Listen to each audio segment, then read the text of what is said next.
Hello and welcome to today's video. Today's video is a question and answer video.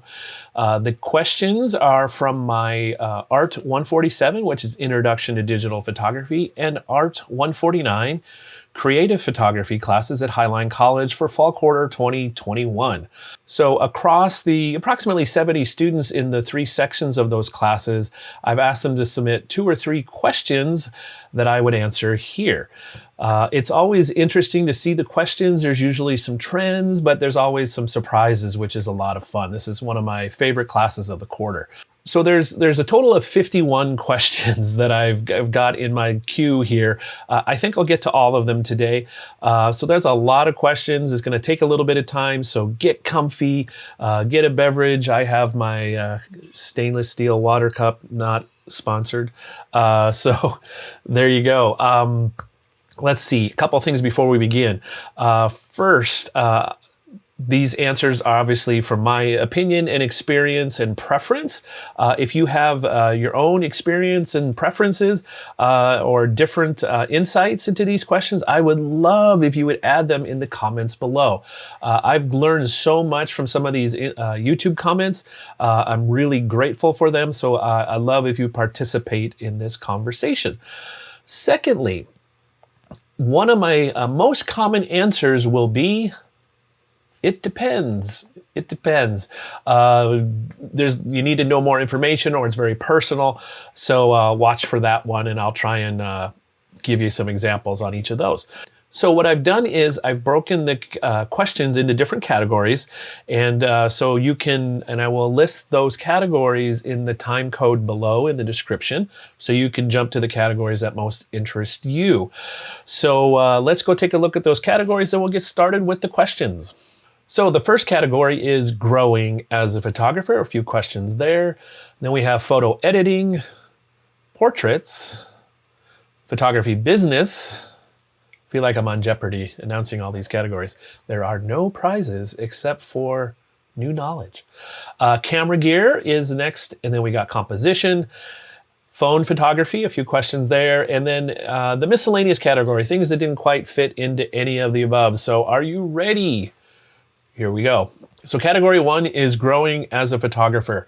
Let's get to the first question. Here it is. I love this question. How do you become confident with your photos? How do you become confident with your photos? Time,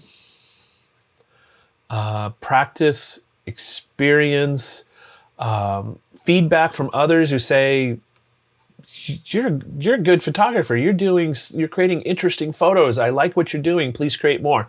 So it's both an internal thing. I think that's the main driver to become confident. And then hopefully you get some reinforcement of that from outside sources, other people. I would suggest getting feedback from friends and family, from people you admire in whatever art form you're creating, in this case, photography. So yeah, if you ever have an image you want to have critiqued, send it my way and I will give you my 2 cents worth. Next question. Okay, so let me rephrase the question. This is just copied and pasted. So how would you get someone interested in photography, or at least studying it? And this is a great question. This is something I work on every quarter, and hopefully helping 70 some students become more interested in photography, and here's why. The reason I think photography is important and a great art form to study is because I believe almost anybody can do it. Almost anybody can be creative with the tool of our cameras, our phones. You can create interesting photos and share those with other people, and they will enjoy it. For example, back in the days when I was doing more graphic design stuff and would share a logo I created, didn't generate a lot of excitement with all those insurance company or real estate logos. But when you share a photo of a flower or a sunset or someone in your life, everybody can kind of connect to that. So that makes it worth learning more about. It's an art form that other people can greatly appreciate, really enjoy, and we have the tools and the technology that makes it accessible for just about everybody. Now, the trick to all this is everybody else is doing it too. So there's visual competition, if you will. You're competing for other people's attention. So that's why you want to hopefully study it, dig deeper into it, get beyond the surface, so that your photos are also deeper, have more emotional content to them, more story beyond just here's what I had for lunch, here's what I look like today, instead it's be more like here's what I'm feeling today. This is what I'm noticing. This is what catches my attention. This is what I want the world to pay attention to. So that's why you should study photography. And because it's in creating, it does something very powerful in our brains and in our lives. I think we're wired to be creative, and photography, I think, is one of the easiest ways to be creative and share that creativity with others. Next question. What is the first thing you look for when trying to capture an interesting photo?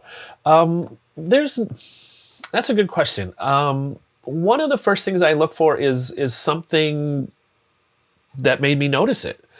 Something different, something unique, something maybe I hadn't seen before. Maybe it's the light on the subject. Maybe it's the subject itself. Maybe it's the location of the subject relative to everything around it. So I guess it depends. There's that answer. It depends. But it's something that captured my attention. And for each of us, that's going to be different. Every one of us will notice different things. And again, that's one of the really awesome things about photography, is we can share the things we notice really and relatively easily nowadays because of the technology we have, both to create the photos and to share them. So yeah, what captures my attention? I like ordinary beauty, something that we walk by maybe every day, and because of where it's located or where I can place the camera, the compositions I create, the light with it, it becomes not just ordinary anymore. So I guess maybe that's the ultimate thing that catches my attention. Next question is about using the camera manually. What do you recommend doing when changing the aperture, shutter speed, and ISO for a photo? So when you're looking through the viewfinder of your camera and you're trying to decide what settings go here and here, there's three settings: aperture, shutter speed, ISO. How do you decide? That's a good question. Usually, here's my short version of that.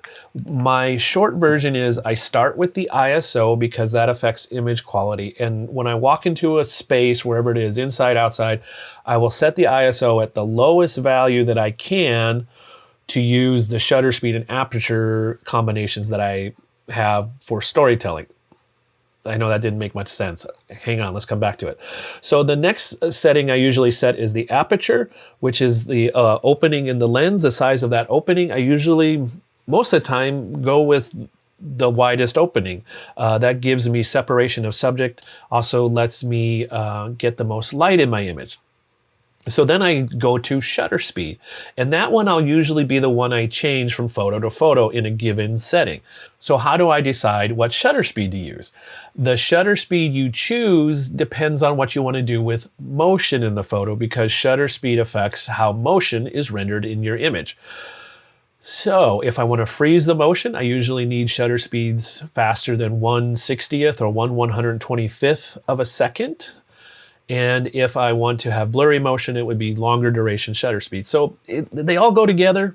It depends. It depends on the story you want to tell. It depends on the subject you're creating an image with. So, but it's a practice. Having said that, if you're not comfortable doing that, if it feels like more work and you feel like you're missing photos, don't do it.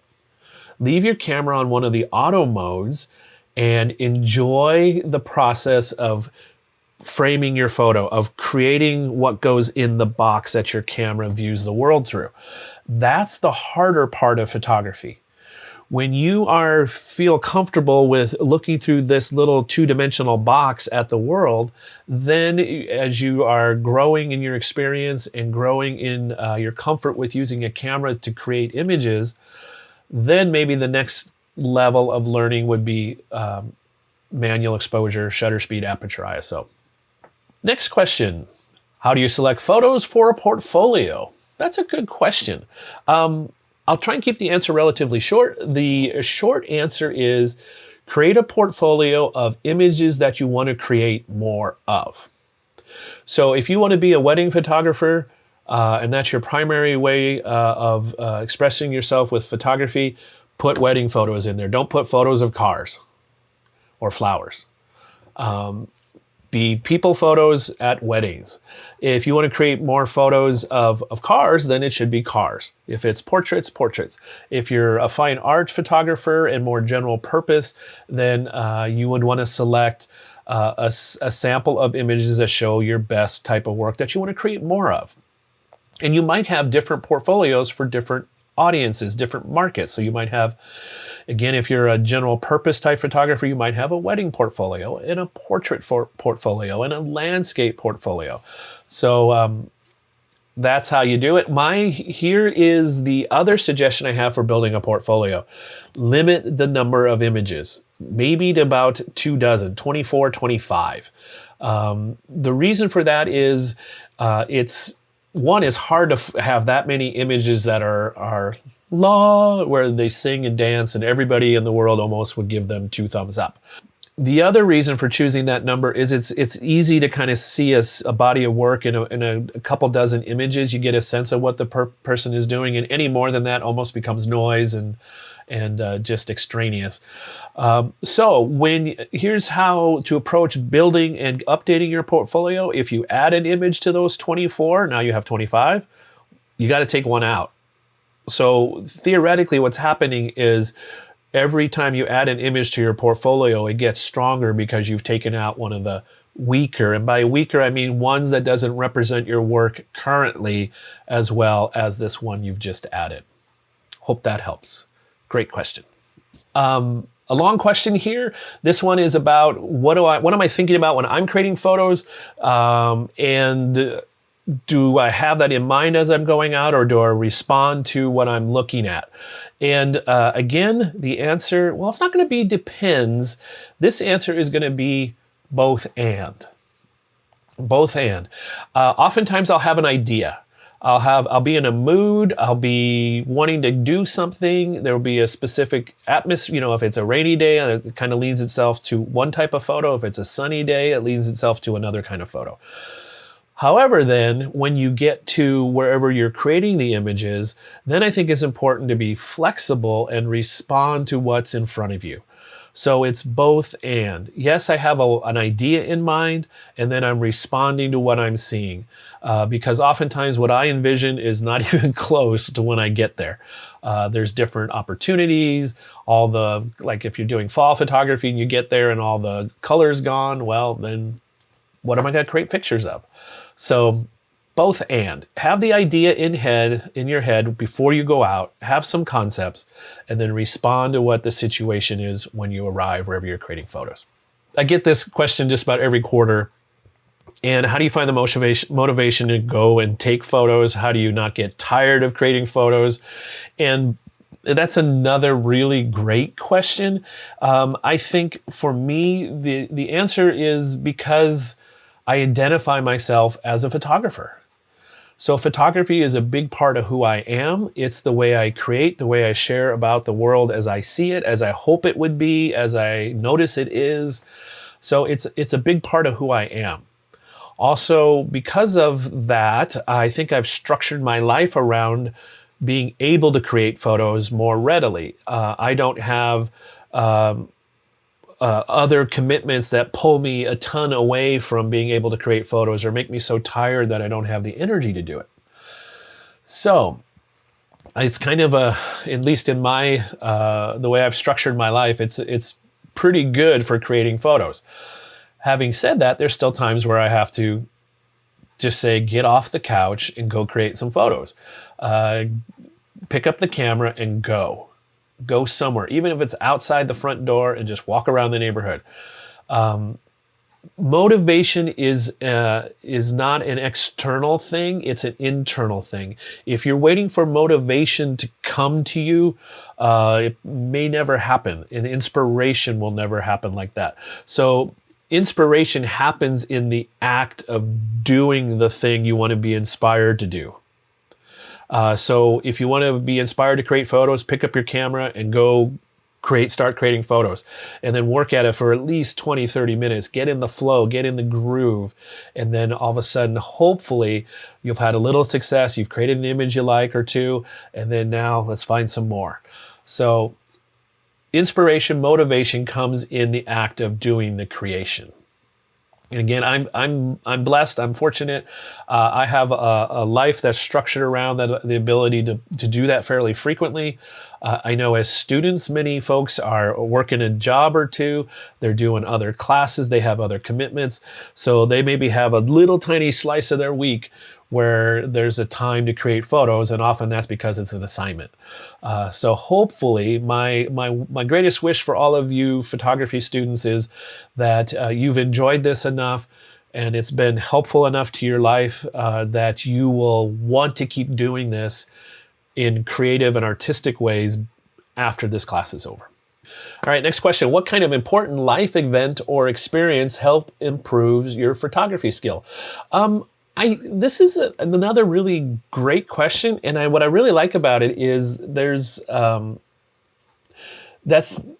it's about your life, not about, ooh, if I get the latest gear, the latest camera, then I can create more interesting photos. This is really about just living. I've often heard it said about any kind of creative activity, if you want to be a more creative person, be a more interesting person. So read about things, watch movies and videos and documentaries about things, not just the same things, but have a wide breadth of experiences. Travel, go to places where maybe they don't speak the same language or where you're uncomfortable. Do those kind of things to help you stretch and grow as you're able. And they may be little tiny steps. Something as simple as have something new to eat that you've never had before, or go to a place in your hometown, your city, where you've never been before. Go visit a park you've never been to. All those things add up. They layer on top of each other to give you more experiences, create a richer palette from which you can create visually or otherwise. So become more interesting. That's my number one tip for life experiences to have. Have a lot of them, have a variety of them, branch out, do different things.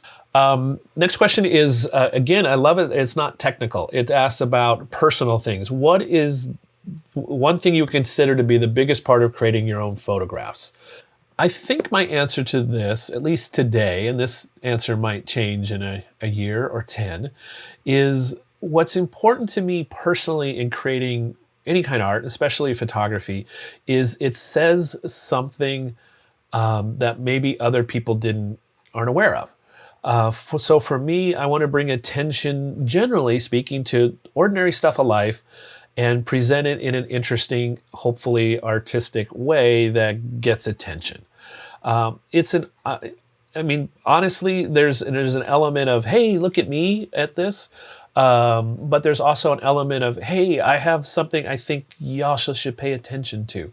So it's complicated. There's ego involved. There's hopefully an element of altruism in it, in noticing things and just wanting to share it because it's interesting and maybe beautiful or shocking or something I think people should pay attention to. So it's complicated, and it's a great question to think about personally. I hope each of you, as you consider why you're creating photos in the big scheme of things, not a specific photo, but why overall you're creating photos, that's a great question to ask and ponder.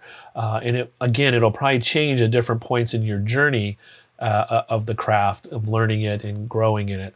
So I hope that gives you some food for thought. All right, next up, we're coming up to photo editing. Some questions about editing photos. Let's start with the first one. How do you make your black and white photography tell a story when taking and editing the images? That's a good question. I think looking at things black and white, what happens is you reduce the dependence and the seduction and the interest that color often provides. If you strip out all those things, you're left with texture, you're left with shapes, you're left with contrast and tones. So it's not more sophisticated, but it's a different type of photography. So you have to think about things a little differently. It takes some practice. Not everybody likes it. I think there's a timeless element to it. So that's one of the reasons I really enjoy black and white photography. I've discovered that if I'm creating a photo and I'm editing it. Sometimes that word's hard for me to say, editing. When I'm sitting in front of Lightroom and looking at a photo and I like it, and I remember I liked it when I was creating the image, but now I don't love it. One of the things I'll do is hit that black and white button and see if by pulling the color out of it, now I see what really drew me to the image and I've removed the distraction of color. So if you're looking at your photos as you're editing them and you're just not quite happy, try the black and white, because maybe that's what drew you to the photo, those tones and contrast and textures and shapes. So that's the answer to that question. This is another good question. How can you tell if you've over edited an image? And what if you actually like it that way? So that's an interesting thought process. So first, how can you tell if you've over edited? One of the things I suggest, and I do myself when I'm editing photos, is I sleep on it. So you edit the photo, sleep on it, come back the next day, and then if you still like it, that's probably in the ballpark. If it feels like, oh my gosh, what were you thinking? Then maybe you need to tone some of the things down. If it feels like it's too much, if it feels overcooked. However, having said that, the other part of this question is, what if you like that style of editing? What if you liked I'm guessing, drama of that? Moving the sliders around quite a bit and creating something different and unique. That's fine. That's why it's your art. Again, I think that's one of my favorite parts of photography. It's an art form and a medium that allows you to experiment with a starting point, and then you have another set of tools in the editing tools to finish the image to your taste, to add either different or more emotional content to the story through color and exposure and other tools. So it may not be to my taste, it may not be to someone else's taste, but you're not creating for me, you're creating for you. So always start there. Next question, do I think post-processing is cheating? And that's kind of an age-old photography question. And my short answer is no. The answer is no. I don't think it's cheating. I think I have a couple videos where I talk about this. One, the camera is not a copier. And two, would Ansel Adams, if you don't know who he is, look him up, would he use Photoshop? And the reason I don't think it's cheating is this. Here's the short version. Every photo is already not a direct 100% interpretation of what you saw, of what the real physical world looked like through your eyes. So you've already altered reality. So the reason, if you're creating a photo for art, is because you want to say something about reality. Editing your photo with software allows you to take it further in that storytelling process through color, through the tones of brightness and exposure, and through, in Photoshop, adding and subtracting elements. So no, I don't think it's cheating. Having said all that though, I guess it kind of depends. Not depends. I don't think it's cheating, but it's not for everybody.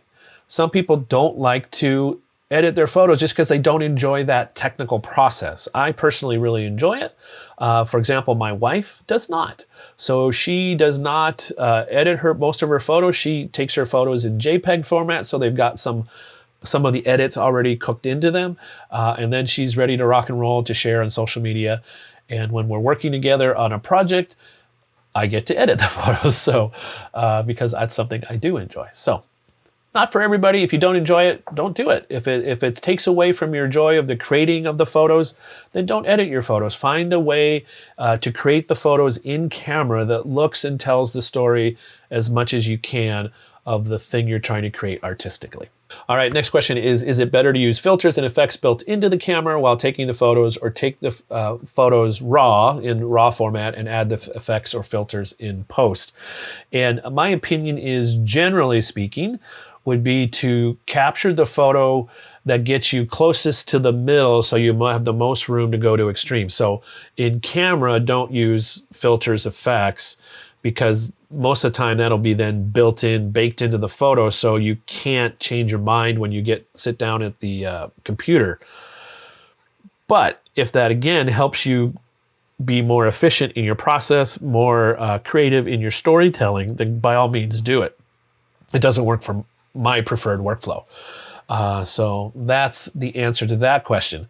There's kind of a second part to this question. How can I make my pictures look more retro and old school using grain or other ways to specifically get old school look in photos in your camera? With processing, again, there's lots of ways to do this. My suggestion, because I don't want to make this video even longer, would be to poke around on YouTube, look for some retro look, do some searching for that, vintage look. There are filters that will do that with one click, or presets. So my suggestion would be look those up. And if you want a tutorial on it, write it in the comment below, and I will add that to the list of future videos I will make.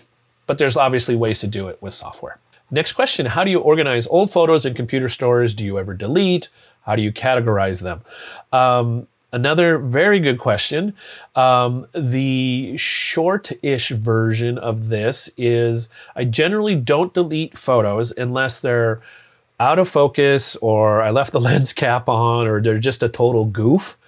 I generally keep all my photos. I have photos going back in my Lightroom collection going back to 2004.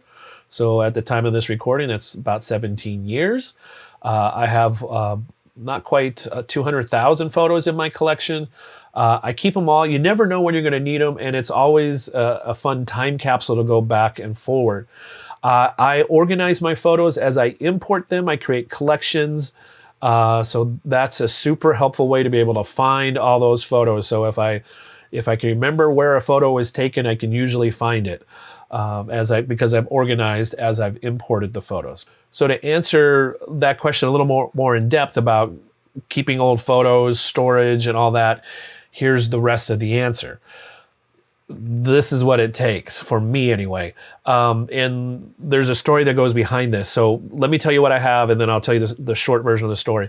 I have a RAID drive, that 24 terabyte drive on the left, that has 4 8 terabyte drives in it, which if you do the math is 32, but the way a RAID works, at least in this setup, is one of those 8 terabytes is kind of redundant. So if a drive fails, I can just pull it out and pop in a new one. Also leaves room for growth. If I can replace those 8s with a 10 eventually, or a 12, whatever is kind of the new norm in the future. So eventually this could be 36 or 48 terabytes. That's where all my main stuff is. That's where my working files are. That's where everything is. And there's at least 2 backups of all the content on this. So you can see in blue, those 10 terabyte external drives, there's 2 backups locally. My photos are backed up also to the cloud. There's an online storage. So there's 3 places, well, I guess that would be 4 places my photos live. The main drive, a backup 1, backup 2, and 4th would be online. I also have some archives, older files that I only have backed up once, because if they go away, it's not the end of the world, but preferably I do have a backup of it. So now this is a lot of stuff, and it's not for everybody. The reason I have this much stuff is I have about 6 terabytes of video since I've been creating YouTube content and online videos for classes. I have about 3 terabytes of photos. So yeah, that's a lot of stuff. The reason I have all that stuff, and it's a lot of stuff, is because the way I used to do it stopped working. I had a hard drive crash with portable hard drives, and to recover the data on that cost more than the stuff that you're seeing here. So all of this stuff cost less money by about just a few bucks than recovering the content of one hard drive. Well, actually it was 2 hard drives, because my main one failed and then my backup failed as well. There's a video about it. No, it's up here. Up here. I'll leave a link. So yeah, I have backups of my backups. Hard lessons learned. If you have digital files on any kind of media, eventually that media is going to wear out or no longer be available. So always have at least one backup. 2 is better. 3 would be awesome. If you'd like a little more information about the my backup toolkit, actually reference it in my video from last week, which is about holiday photography gift ideas. Link for that up here. So next category of questions is about portraits. Let's move on to this. And what settings on my camera should I use? What else do I need to get in a person in focus when there is a background and the person is more to the side of the photo? So let's take a look at that. That's going to be focus settings in your camera, and we're going to take a look at that. So the way you get to having a focus on a person who's not in the center of the frame is a process called focus and recompose. So what you'll do is when the person's off to the side of the frame, let's do this. Let's say I'm off to the side. You would focus on them. So you would put them in the middle, click, and then you'd move the camera so they're off to a side of the image. That's if you have focus points that are kind of clustered around the middle, or you're not 100% sure how to move the focus points. Most modern cameras, including my Fuji that I have let's see if we can show you this easily. Yeah, we can do that. So as you can see, all those little squares are little dots are focus points. So I can move the focus point all the way to an edge, so I wouldn't have to do focus and recompose. So this is pretty handy for taking photos of things not in the center of your frame. Not every camera has this, but many newer cameras do. So look at that as a feature if that's something you want to use a lot of. Next question is about what is the best angle for a dramatic portrait, directly facing the subject, above, below, etc. And here comes that answer. It depends. It depends. Again, this goes back to that question about what do you think about the why as you're creating the photo before you go, or do you respond to what's there?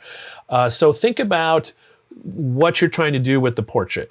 Is it a happy portrait? Is it a more thoughtful portrait? Is it just head and shoulder shot for a profile photo kind of thing? It depends. So there's lots of different ways, obviously, to pose people.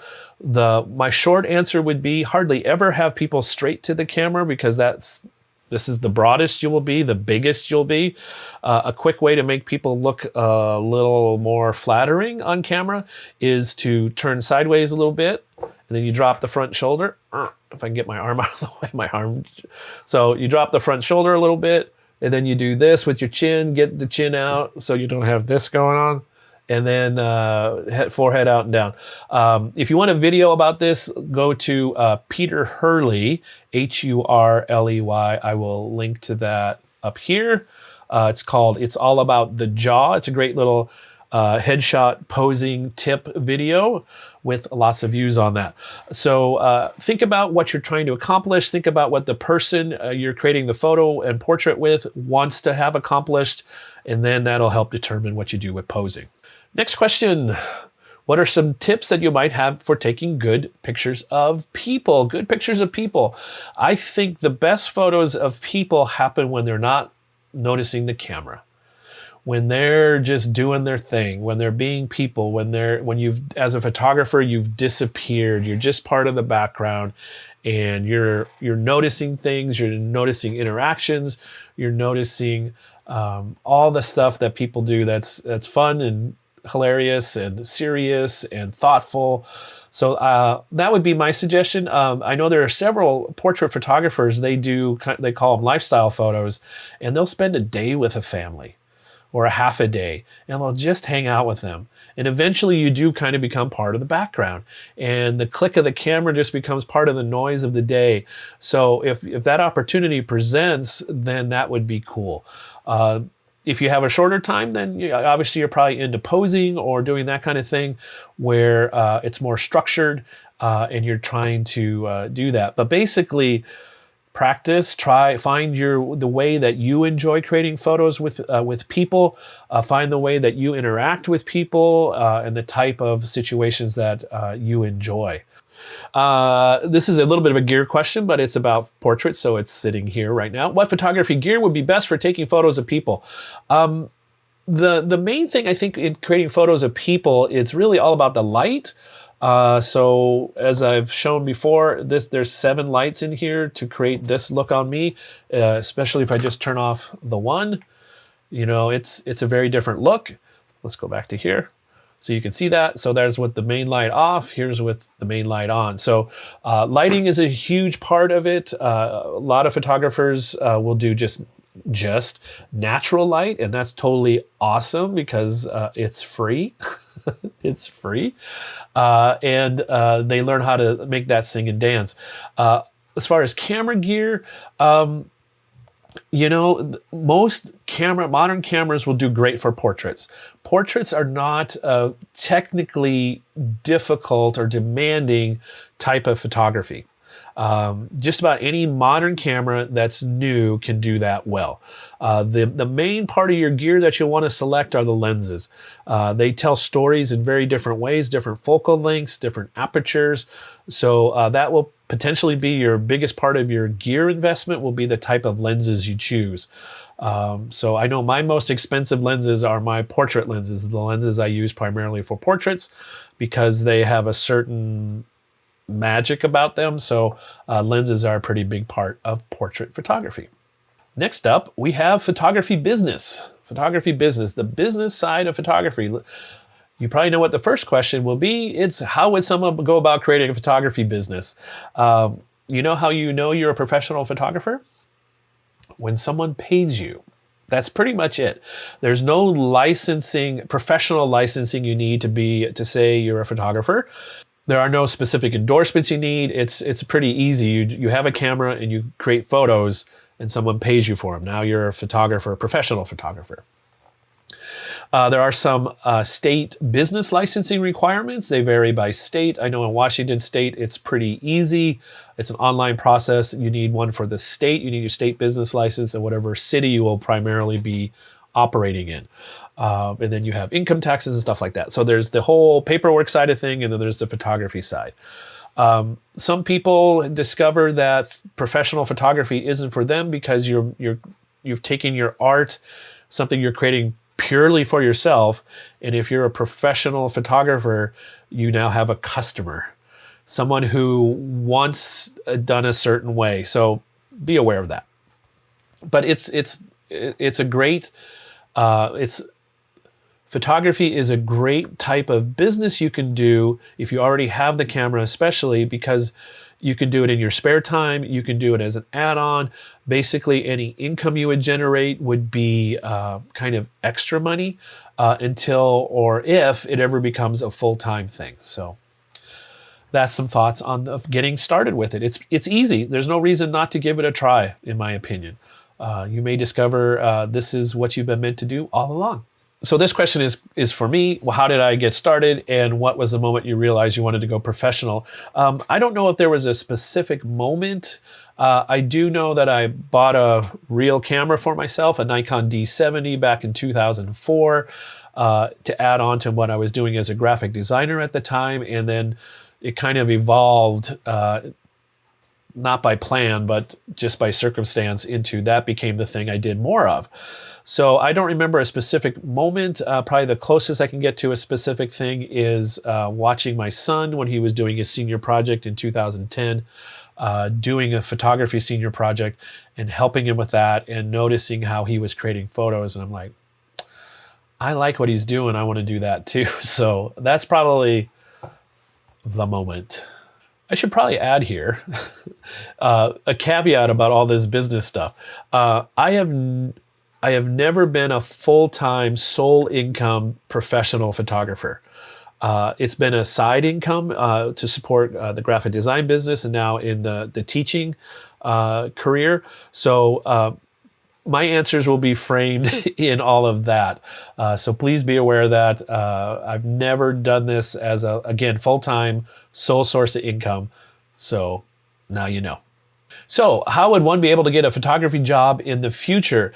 This is an answer with kind of a question with kind of a sad answer. And the answer is it's pretty hard to get a photography job anymore. There aren't that many of them. Used to be you could go to work for a newspaper or a magazine. You could be hired by National Geographic and be an employee of National Geographic and take photos for their magazine, or for Sports Illustrated, or for a newspaper, or for Vogue, or for any one of a number of kinds of magazines or outlets that need photography. Now, most of the time, you are working for yourself and you get hired freelance. So you're not an employee, you're a contractor for most places. Even if I think the most likely way you could find a photography job is through those services that provide photography for schools, where you go in and take photos of kindergartners, first grade, or second grade, up through high school. Those school photos, they still hire.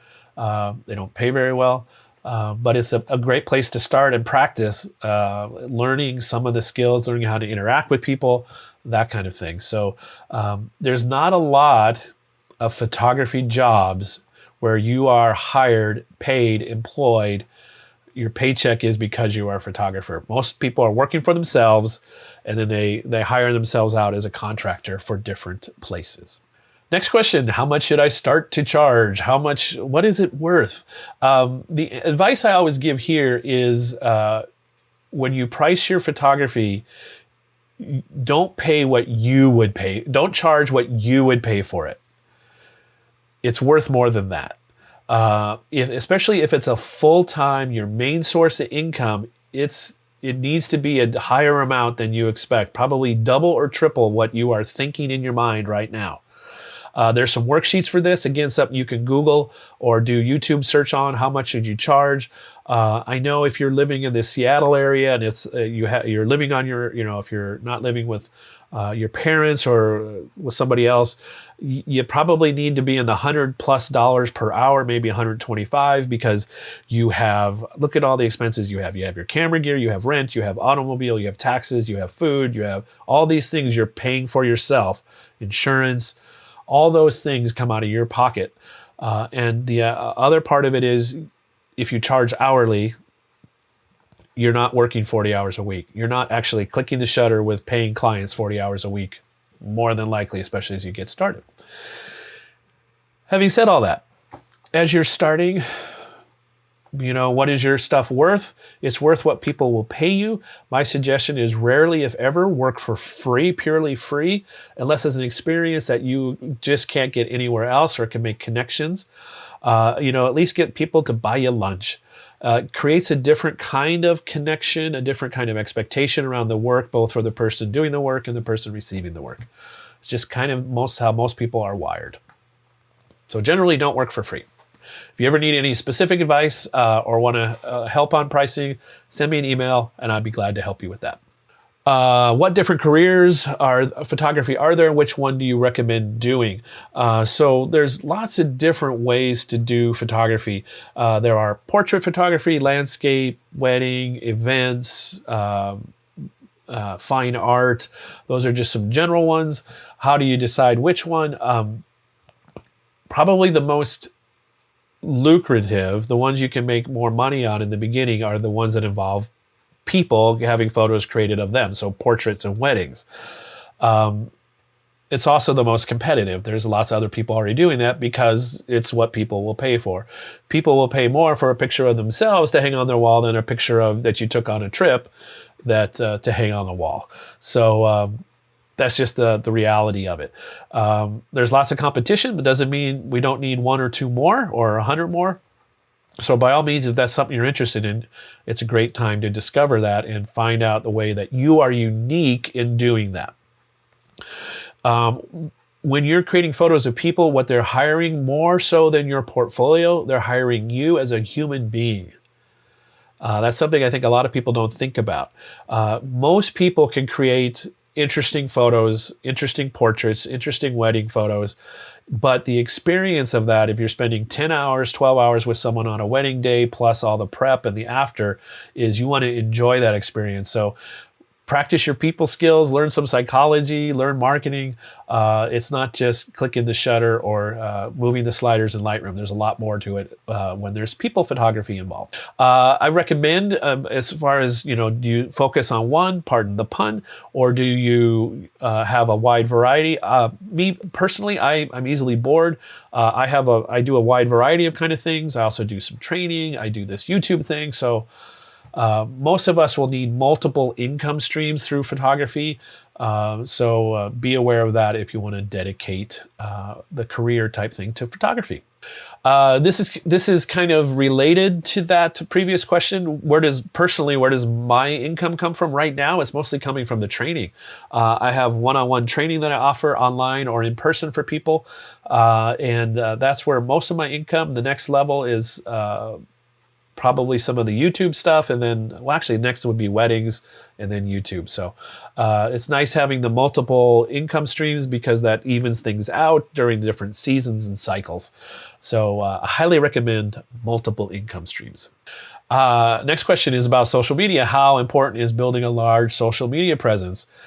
I'm going to say it depends. I know of photographers that have a huge social media presence, and that's how they get their next job. They've gotten consultations or they've booked gigs through that. I also know photographers, including myself, whose social media presence is not very large, and they've never gotten a job out of it, directly gotten a photography job. So it depends, and there's a continuum. Find what works for you, what feels comfortable.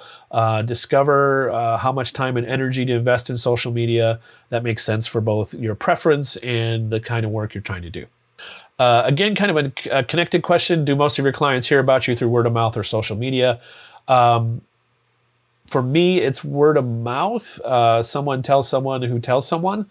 I've even had situations where I've been sitting in a Starbucks with my camera in front of me, and someone asked me, "Are you a photographer?" I say yes. "Do you do portrait photography?" I say yes. And then I did their portrait. So I've had that happen once. I've also gotten photography gigs while walking the dog, and I met an artist who was painting her bus at our condo. Her name's Carrie. There's a long story to that. But anyway, we got to talking because she was painting roses on her bus. She had an actual school bus that she painted pink and custom painted her own roses on it, which is kind of her trademark of art she creates. Anyway, she said, "Hey, I need a photographer," because I had told her I was, and we've been working together since then. And it's been a fun relationship because I was walking my dog and started a conversation with a lady who was painting roses on a bus. So don't be afraid to tell people what you do. Let them know, let everybody know, "Hey, I'm a photographer and I'd love to create your photo. Let's talk about camera gear." Camera gear. It's always a good thing to chat about because it's the thing that we hold in our hands, the way we create this stuff. So here we go. How did I choose a camera that's best suited for me? Yes, there's lots of cameras, lots of price ranges, all the specs. What do I need to get started? And this is a super great question. Get asked it all the time. And the answer is, it depends. It depends. My suggestion is to build a strategy for deciding what camera is best for you. If possible, if you live near a place that has awesome local camera, physical camera store you can go into, do that. Go walk in and talk to people who really know all the ins and outs of the different cameras and what's available, and they're going to basically interview you. They're going to talk to you about what kind of photos do you want to create? What do you want to do in 5 years with your camera? They're going to ask you all these really good questions, including budget, to figure out a camera that'll work well for you. One of the cool things is right now, 2021, if you go into a camera store and buy a new camera, there's really no bad ones. There's no bad cameras, no cameras that aren't technically amazing, able to create photos you'll be proud of, able to create photos you can make money with if you want to. It's a matter of budget, features, capabilities. Think about like buying a car. Do you want the, well, everybody has power windows now. trying to think when I was first buying a car. Power windows? Do you want air conditioning? Do you want that side mirror on the passenger side? That was actually an add-on in cars when I was growing up. So they all work. They all get you from one place to another. It's about the features and functions that are most important to you. So it's easy to get lost in the so many options. Here's what I always suggest remembering too. Just like there's no bad cameras, there's no perfect camera. No one camera can do everything you will need at the budget you want. And even if you had an unlimited budget, there will still be things you wish that camera would do differently. So just be aware of that. When you get a camera, work with it as hard as you can, figure out all the things it can do well, understand what it doesn't do well, and then that'll help you frame what you can and can't do. And you just work with what you have. So there's so many options. If you have specific questions you'd like to ask me, do send me an email or drop a note in the comment below. We can continue a conversation about that. But the two things I would suggest, there's no bad cameras right now. And secondly, there's no perfect camera for you, so don't even bother chasing it. So just be aware of that. Next question is, there's a couple questions about this, about computational photography, wondering whether our cameras become more and more computers, like our phones basically already are, and do I think it's a cheat? And again, I'm going to say no on the cheat part, but I think it's interesting and the other question in here is, do we still need to learn the hands-on technical skills? And I'm going to say yes to that. And then the next part of the question is, do I wonder if in the future camera companies like Fuji and others, Canon, Nikon, Sony, will start integrating more computational photography like we have in our phones already into our digital cameras like this. So I think the answer is yes. I think camera companies are going to start building more powerful processing power into their cameras, and that'll be interesting. I know there's rumors that the next generation of Fuji cameras are going to have quite a bit of computational photography to do some pretty cool stuff. Specifically, I don't know what. I can imagine though, just like our phones right now are doing longer exposure without a tripod, and they're blending photos to get one sharp image. I imagine cameras might start doing that. We'll see. Is it a cheat? I don't know. Is it a cheat to use a tripod? No. To get a sharp, long exposure photo? No. No one's ever said that's a cheat, I don't think. Someone probably did, because that's how photographers are. So it'll be interesting to see. I think the next 5 to 10 years, we'll see the cameras might be able to produce different results than we're able to produce right now. We'll have to wait and see. It'll be interesting though. Why do photographers often have different cameras when shooting, not just lenses? So, for example, if you've ever watched on the sidelines of a sporting event during the Olympics, or even sometimes at weddings or portrait sessions, photographers will be wearing 2 cameras or even more. The reason for that is it's faster if you need different focal lengths, you need a different lens to show a different part of the scene. It's faster to just grab a different camera than to switch lenses on your cameras. It's also less likely to drop something. So if you have the camera already on you, you just go, okay, I need the wide angle shot now. Okay, now I need the telephoto shot. So you have maybe 2 cameras for that. Or a lot of times sports photographers will have 3 or 4 cameras with 3 or 4 different lenses, and they're just crazy go nuts. So that's why. So this question is about lenses and the expensive lenses, and what about the less expensive lenses? And why are these not selling more, selling lots and lots of them? So the short-ish answer to this is there are lots of third-party lenses. So if you have a Sony, you can get a Sony lens, or you can get a Tokina lens, or a Tamron lens, or a Sigma lens. Those are the big 3 of and Viltrox is another one that's up and coming. So there's lots of options for other lenses besides the camera manufacturer. Why are they less expensive, and why don't people use them more? The reason often they're less expensive is because sometimes all the bits and pieces are not as quite as technically good or as optically good as the original might be. The other thing is lenses, I think in camera systems often will subsidize body costs. So if you pay a little bit more for your lens, it offsets the less expensive body sometimes, maybe. I don't know how the economics work exactly. But having said all that, there are a lot of good, really good, especially I know Sigma has their Pro series that's just pretty amazing. That it might be instead of $1,000 Sony lens or Canon or Nikon, you might pay $800 for the Sigma, and it's really good stuff. I have in my Fuji camera system, I only have one 30-party lens. It's a Viltrox 23mm f1.4 that I really, really like. And it's about half the price of a similar Fuji lens. So there are some optical differences quality-wise, but I do like the personality of the lens.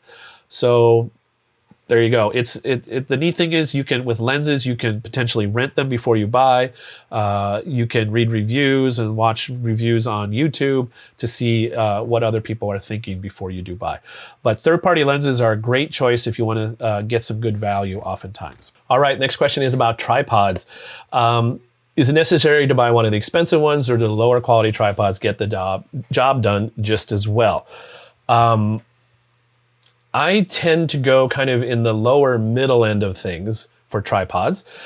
You can buy magical tripods that cost multiple thousands of dollars. They're made of carbon fiber, so they're lighter. They're maybe a little more smooth, whatever that means. But they still, in the end of the day, they're just physically there holding your camera. So for me, I've had this tripod, this Manfrotto, let's turn it over so you can read it the right way, for almost 20 years now, I think. It's a beefy thing. It's just aluminum. It still works. It holds up my tripod. I should probably oil it or do something to it to just keep it in good shape, but it's worked really well for about 20 years. It's solid, it's heavy. I think it costs with the head about $250. So not super cheap, but certainly not $1,000 either. Then I also, same company, Manfrotto, have this tripod. This is kind of a travel tripod. It folds up. I never really liked this. It's a little flimsier. I want to say I got it on sale for like $100, $120. Also, one of the little feet fell off, and there's no way to replace that, so it's always it's never level. So my answer to the tripod question is, don't get a plastic one. So if you go to Best Buy or Target and somewhere and there's a tripod for $30, it's probably plastic. I'd recommend not doing that. I recommend looking at tripods that are about $100-ish to above that, but you don't need to spend multiple hundreds of dollars, in my experience and opinion, on a tripod.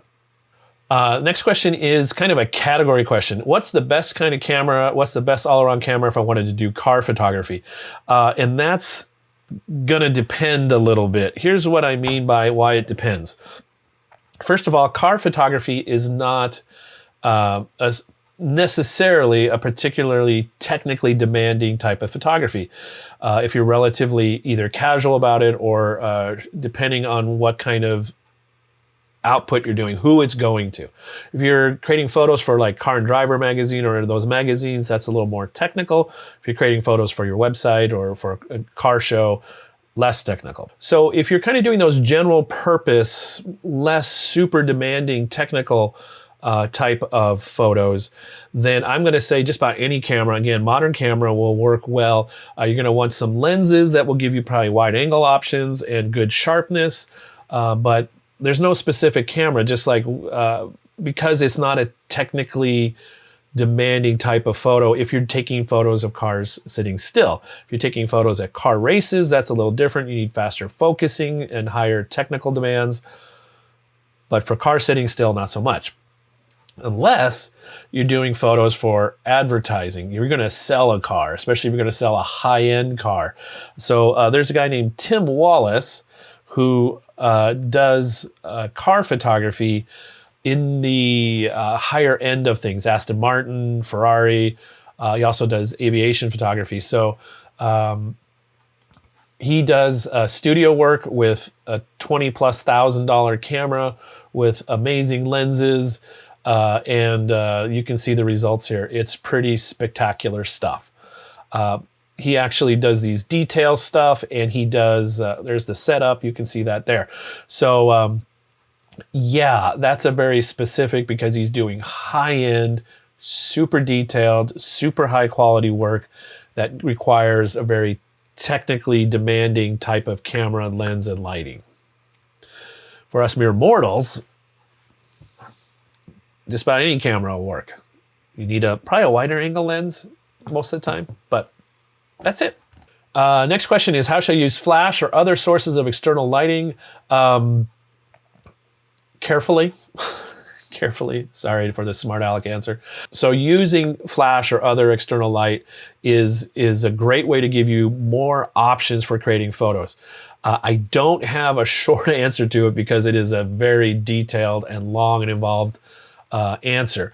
So my suggestion at this point would be to do some research on YouTube for the kind of lighting you're thinking about, the kind of situation you're going to be lighting, and see what videos are out there to make suggestions. If you think there's a lot of options with cameras, there's even more with lighting. You have flash or strobe light, which is just a brief pulse of light. Then you have like continuous light, like for video. So many options, lots to learn. It's beyond the scope of answering it in this already too long video. If you're a Highline student, we will be, I think in spring quarter, offering a portrait photography class where we will be using flash lights, strobes, on-camera flash, off-camera flash during that class. So if you want to learn more about that, hopefully spring quarter 2022, we will have that class option for you. Next question, what is the most useful camera gear that's made a significant positive impact in your photos you think everyone should carry? Everyone needs this. Everyone should have one. Extension tubes. They also make giant wedding rings. Anyway, extension tubes are these rings, these tubes that you put on your camera. They go between, so you take your lens off, you put your extension tube or tubes, you can stack them. And what they now do is this lens is now a close focus lens. So now I can get lots closer to my subject and turn any lens on my camera into a close-up focusing lens. The one caveat to this is every lens will behave differently. So some you may get so close you can't really do anything. And others may give you more flexibility in the range of focus you can have of closeness. So these are relatively inexpensive, anywhere from $60 to about $100, depending on the set. I recommend ones that are mostly metal construction. You can find them for just about every camera system out there, but they're a super easy way to get closer to your subject, which I find is one of my favorite ways to create more interesting photos regardless of my subject or my light. Don't leave home without it. Moving on to composition for our next topic category. So let's go to composition. When shooting street photography, what do you look for so not everything looks like it's too much? So this is a question about, oh my gosh, I see all the things. How do I direct attention? And that's finding an interesting subject. That's finding an interesting location, maybe, where subjects, people can walk through the scene. I know Sean Tucker has a video about he sets up in a spot and then waits, which has interesting light, and maybe waits for people to walk through that light. So lots of different ways to do it, but find a subject, find something interesting so that it's not everything. Find something that you will direct attention to. This is a very similar question to that previous one. When you feel good about the image and then you maybe get back to the computer or you look at it on the back of the camera and you just feel like there's too much, how do you include all the elements, or how do you... My suggestion, if it feels like it's too much or if it's overwhelming from that certain location, is to move. Move your feet. You may not have to move far, but maybe it's just a matter of stepping a little left or right, or trying a different angle of your camera up or down. But moving a little bit might help you focus the attention on the thing that you are noticing when you wanted to create the photo. So try different compositions, move around a little bit, maybe try different lenses if you have that option. On our modern phones, most phones have 2 or 3 lenses, so try the different options, the wide, ultra wide if it has it, the wide, or maybe a telephoto. Try those different options to see if that helps you get to the look you were looking for when you notice the scene. What is a piece of advice to get a better eye for photo opportunities? This one is, there's really no substitute for practice. There's no substitute for frequently creating photos. My best suggestion is, most of us are always carrying phones with us. We're always carrying our phones. So go ahead, and if you see something that looks interesting, try and create an interesting photo of it. Practice, practice, practice, and notice what it takes to create an interesting photo. You know, if you try it and it didn't quite work, the first photo you created, move around. Try the different lenses, try different options of positioning and composition so that you can have more than just, oh, that was nothing when I thought I saw something. So don't just take one photo of that thing that you notice, but try different until you get to a photo that you go, yeah, I like that. I like that a lot. This one, obviously from a student in one of my fall photography classes, as we are in the rainy season. What's a good time to do photography in Washington, considering it gets so dark so early in the fall, especially after the time change in November? And what are some techniques or tips that can be used to take really cool night photos? So for the night photo portion, if you can use motion blur of lights, that can be fun, either just kind of abstract by moving the camera, or if your camera's on a tripod and there's something moving that has a light. I think there's a little bit of technique in night photography because you're dealing generally with slower shutter speeds. So holding the camera, I'm doing this because I'm assuming a phone. So getting your elbows in, if you're doing this kind of camera, you want to get your elbows in and be locked in and tight to your body, so you can have more support of the camera and get a sharper image if that's what you're going for. So what are other options though? I think take advantage of after the rain when it's night. There are all kinds of cool reflections in puddles, reflections of light potentially on the asphalt. So look for that a little bit. Another thing to consider is taking a look at your space. When I read this question, I was thinking, how can I show what's possible? So I took some photos in my living room and kitchen. After dark, what you're noticing then is different how light and shadow interacts. So here's some photos I took around my chair where I sit and watch TV, the lamp cord. These are taken with my phone as well. I wanted to keep it real, kind of, not leverage the technology in the camera, although this is, it's an iPhone, so it's a very technical camera. We have a light, the star-shaped light, so playing with different compositions of that, noticing the textures, and I like that one on the left, especially with the black background and the kind of outlines is kind of fun. Water glass on the kitchen counter and the light from the stove shining through it. That's it. So it's noticing details, noticing textures.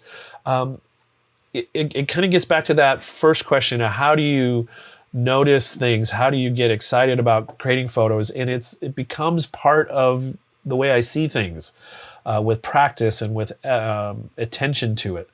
If you see a photo, if something that looks like it might be an interesting photo, create a photo of it. Try it. They're still free. This is a lid to a pot, so it's got some holes in it for straining. And I just got really, really close with the phone. One of the cool things with phones, you can get close to your subjects. So go ahead and take advantage of that. It transforms this into something else. When I showed it to my wife, she didn't know what it was, and she had just made popcorn in the thing with that for the lid. So there you go. Surprise people. Mystery photos. What are some ways, this is kind of related, what are some ways to take interesting photos on a day where the light isn't very interesting? So cloudy days, rainy days. So if remember our formula, our recipe for interesting photos is subject, light, and composition. So if we have light that's not doing much for our interest in our photos, then we've got to lean more on subject and composition. So remember, you always have the most control over composition. So now you go look for subjects that you can put in interesting places with your camera, and we start doing some stuff maybe like this. Oftentimes in our rainy season, we've got clouds and leaves. So here's some leaves with water on them. Two different moods.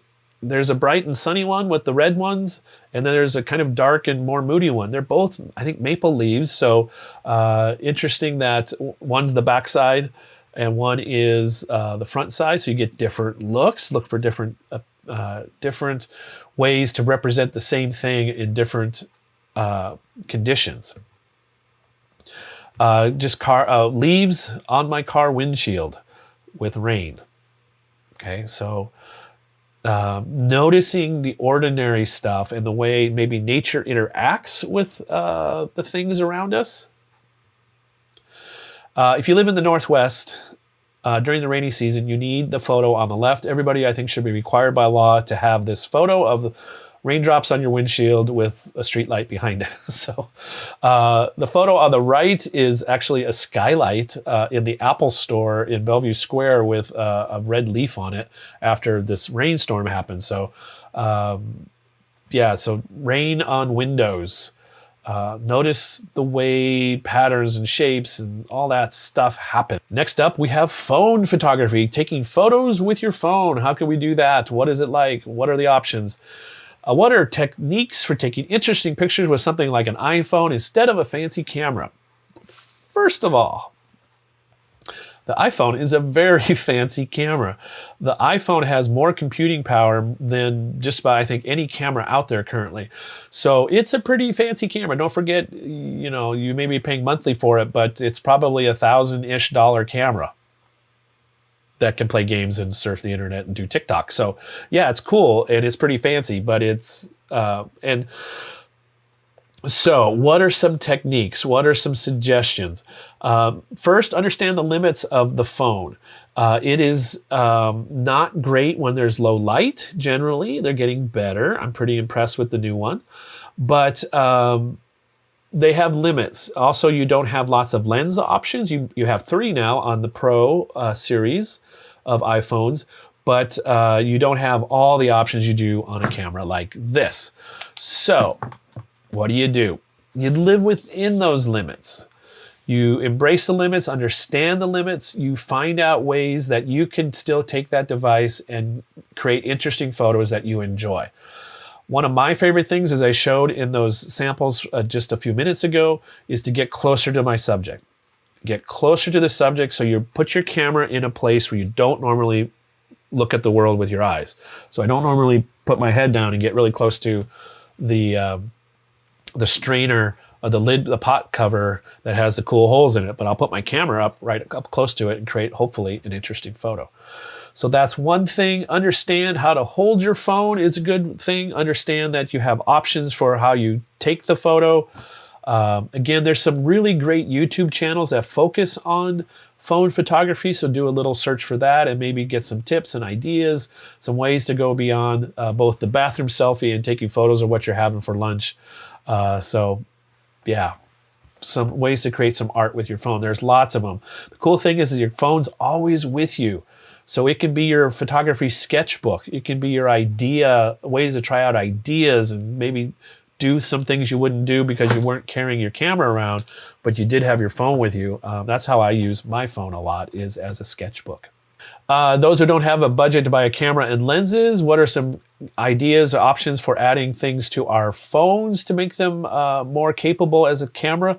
The one company I think of on the top of my head is called Moment, and their website has tons of add-ons, lenses, and options for a phone. They're not very inexpensive. They're usually $100+, but they give you more options for lenses or cases or capabilities for your phone. So that's an option. Again, depending on the phone you have, it might already have 3 lenses built in, so you can try the different options there. One other thing I'd say about phones and options is, just embrace what your phone already can do. But the minute you put another lens on there, it becomes probably less portable, less likely that you're going to put it in your pocket, your purse, and go somewhere. Or you're going to remember to carry the other thing and add it on, and okay, now I got to put this lens on to do that. So it creates more friction in the sense of it. There's more moving parts that you have to do or put on or add. So learn what your phone can already do. There's quite a bit you can do with your phone. So figure that out, discover that, embrace the limits, understand the cool technical things it can do, and just have fun. Next question, is it possible to manually change shutter speed on iPhones? And I'll just say phones in general, and the answer to that is yes. Let me show you how. Or one way how. There's lots of ways to do this. So let's talk about ways to manually change your shutter speed on your phone, and on your iPhone. On your iPhone, you can't do it with the native camera app. You have to use a third-party app. My suggested third-party app is Lightroom, believe it or not. Lightroom.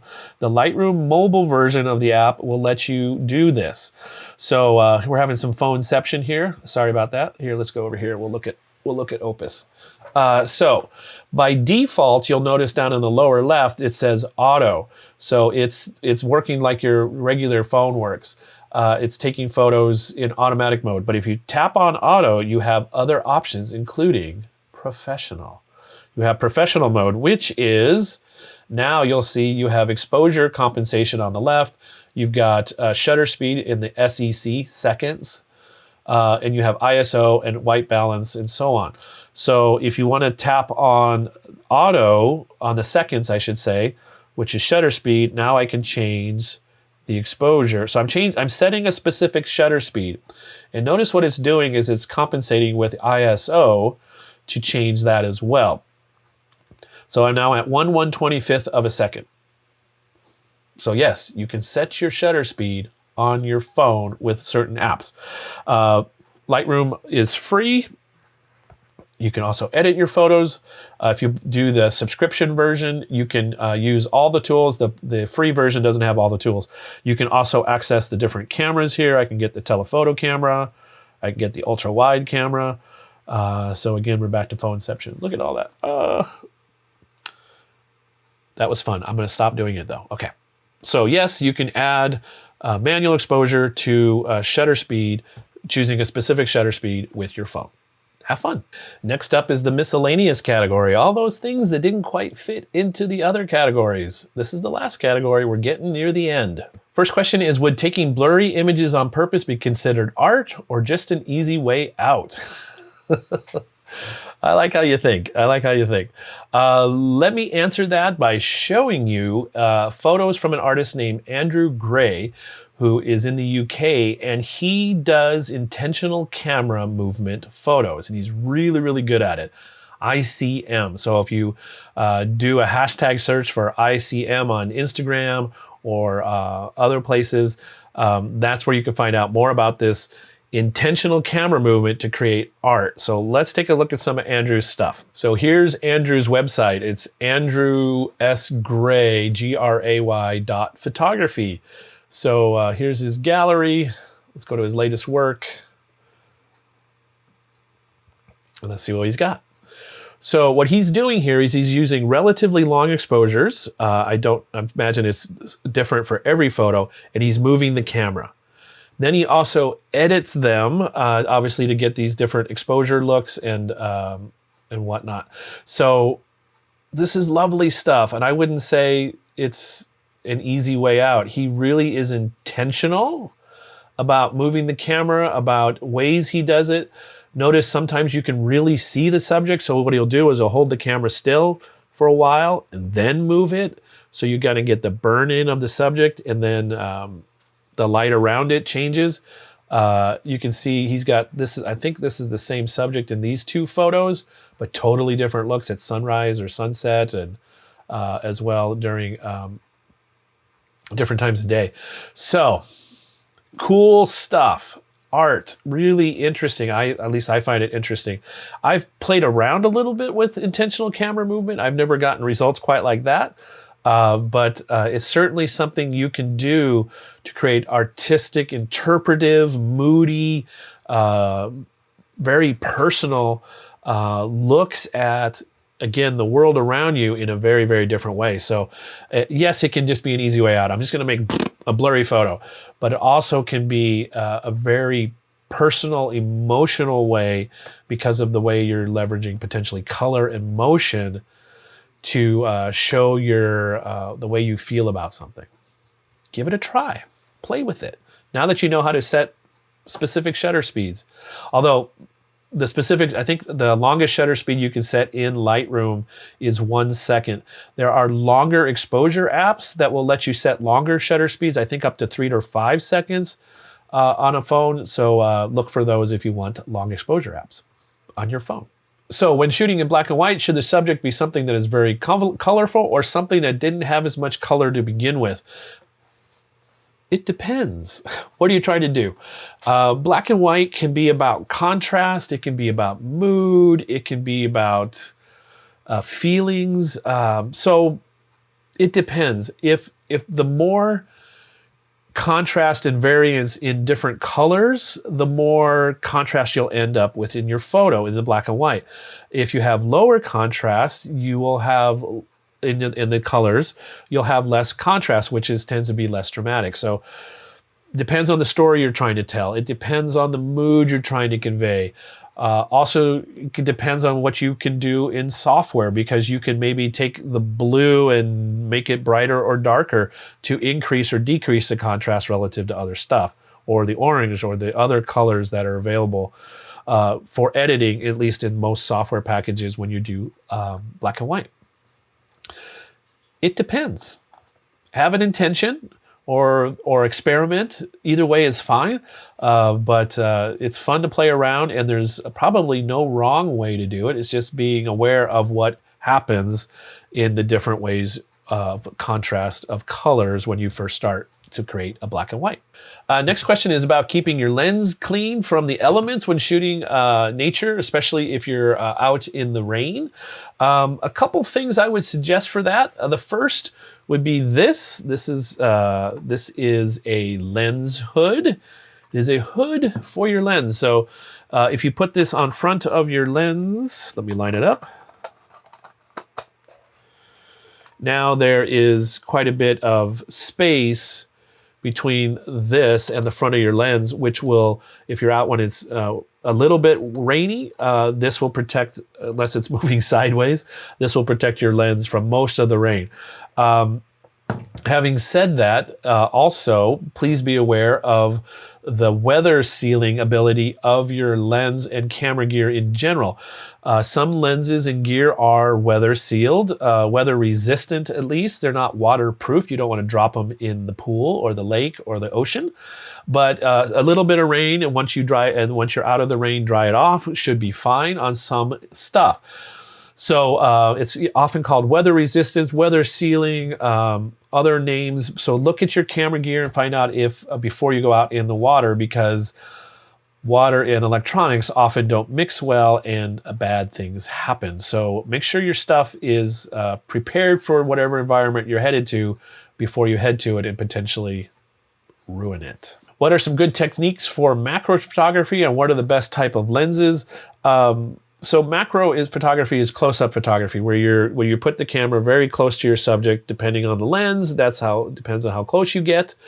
The idea is to produce a 1-to-1 or so magnification of the subject, so it's life size. What's the best lens for that? What's some best techniques? I would suggest tripods, because you are magnifying everything so much. That includes any motion in the camera. So if you move just the littlest a bit, your photo will not be as sharp. Lenses, the suggestion for that would be dedicated macro lenses. I got to play with Fuji's macro lens, and it was amazing fun. It's totally different than working with extension tubes, which, while they're awesome, aren't quite as flexible and quite as sharp. as a dedicated macro lens. There are many options in most camera systems from both the manufacturer, just like regular lenses, as well as third parties, which might be a less expensive alternative. So just go to YouTube and or your favorite online search and do a lookup of your camera system plus macro lens and see what the options are for you. Read the reviews, watch the videos, and find out what the general consensus is. Lots of options. It's a very fun type of photography. I think it's one of the easiest ways to create photos that have more interest by getting closer to your subject. If I could choose only one camera and one lens to use for your photography, what would it be and why? For me, it's going to be my X-T3 and my 18 to 135 millimeter lens, just because it can do just about all the things. It's the camera I have, it's the lens I have. If I could choose, I would get the X-T4. I don't have it, but that's the newer one with stabilization. I would probably still stick with the 18 to 135 on that. It's just a good all around. If you give me two lenses, I'll pick the 16 to 80 on my Fuji for the wide to medium telephoto, and the 70 to 300 for the medium telephoto to super telephoto, so I can get close to things that are far away. So that's kind of my travel kit. Again, that camera's not perfect. There's some things I would want to change. Those lenses aren't perfect. Again, things I want to change, but they work really well for me. I've learned how to work around their limits, worked how to embrace what they do well, and just accept the things they don't do so well and try not to create photos that accentuate those things. How would you suggest getting better at understanding which exposure settings you need for a certain photo environment besides just practice? There's really, in most cases, no substitute for being out there and experimenting, trying different things, finding what your preference is, finding what your camera, the way it works best, finding how, just practicing so you know when you're moving, that you can move the button knobs and dials without even looking at them. It becomes muscle memory. There's just no replacement for just doing that. Sorry. I mean, you can watch as many videos as you want, read all the books in the world, but until you put your hands on a camera and get out there and do it yourself, there's no substitute for just that practice. And the more you do it, the smoother it goes. You know, like learning anything new, there's that initial frustration you have to push through. You just have to push through that, get through it. If you're frustrated, try one more time, ask for help, ask for, if you're in one of the photography classes, stop by Zoom online time and let's talk about it. We'll figure it out. Anyway, so I hope that makes sense. There's really no substitute for practice, for time spent learning the tool you're using to create the thing you're creating. Here's our last question. I really, really like this question. I don't think I've ever had this question asked in the multiple years I've been doing this. How could photography change the world in 100+ years? I'm not asking how will photography change throughout the years, not how camera will change and stuff like that. I'm asking how can photography affect the world in a way where someone would say, if it wasn't for photography, blank. I really like this question, and that's why I'm ending on it. So here's my answer. Yeah, it depends. That's part of it. But I think there's a couple ways to look at this. One, photography really, really helps us capture memories and moments. Of all the significant events that even have happened recently in the past year, for example, we have video of just about all of them, right? We have video about all of them. But what becomes the memes? What becomes the things that we represent, that we distill those moments to? And it's usually a single photograph. A photo that encapsulates all the feelings, all the emotions, all the facts of that moment is super powerful in a different way than video is. So that's one way. It lets us in a single bit of pixels represent something that was incredibly powerful, meaningful, historical, impactful. The second way I think photography can really change the world in 100 years or tomorrow is because it is, as I said, I think in one of the first questions, is it's an art form that lets almost any of us, mere mortals, be expressive of the way we see the world, the way we interpret the world affects us. It's a way we can create and share feelings, emotions, and facts that just about any of us can do. Now, I can technically sing. I don't think you want to listen to it. I don't know how to play a guitar. I don't know how to play piano. I don't know how to paint. I don't know how to draw. I know how to do them, but the results for me are not something I want to share with the world. But photography has gifted me, and I think most of us, if we embrace it, it's a great way to, again, reflect upon things, share things, the good, the bad, the ugly, the amazing, and photography lets us do that in a way that is a great combination of both technology, creativity, and personality that just about any other art form doesn't give most of us access to. So I think it's a big deal, and that's why I love teaching it. So, we made it. How long have we been going? How long have we been going?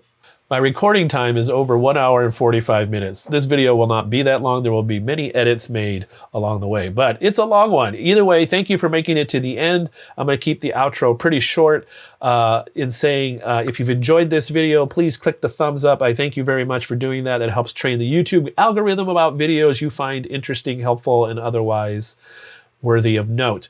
Secondly, if you've enjoyed the long form of this, I do this once a quarter. If you want to be advised of when those happen, subscribe to this channel and click on that bell button that will let you know when new videos arrive. They aren't all this long. Very few are. And then last but not least, there's a lot of stuff here, lots of opinion, lots of comments, and my light just went out overhead. So that means it's time to wrap up. But if you have a comment, opinion, you want to share a different take on one of my answers, please, let's have a conversation, add it to the conversation below, and I will be sure to engage with you. Many thanks for sticking through this so far. I hope this is recorded in the end of November of 2021. I hope you have a blessed holiday season. Hope you have fun creating photos. I hope you stay safe and well. And I look forward to seeing you in the next, much shorter video. So bye for now.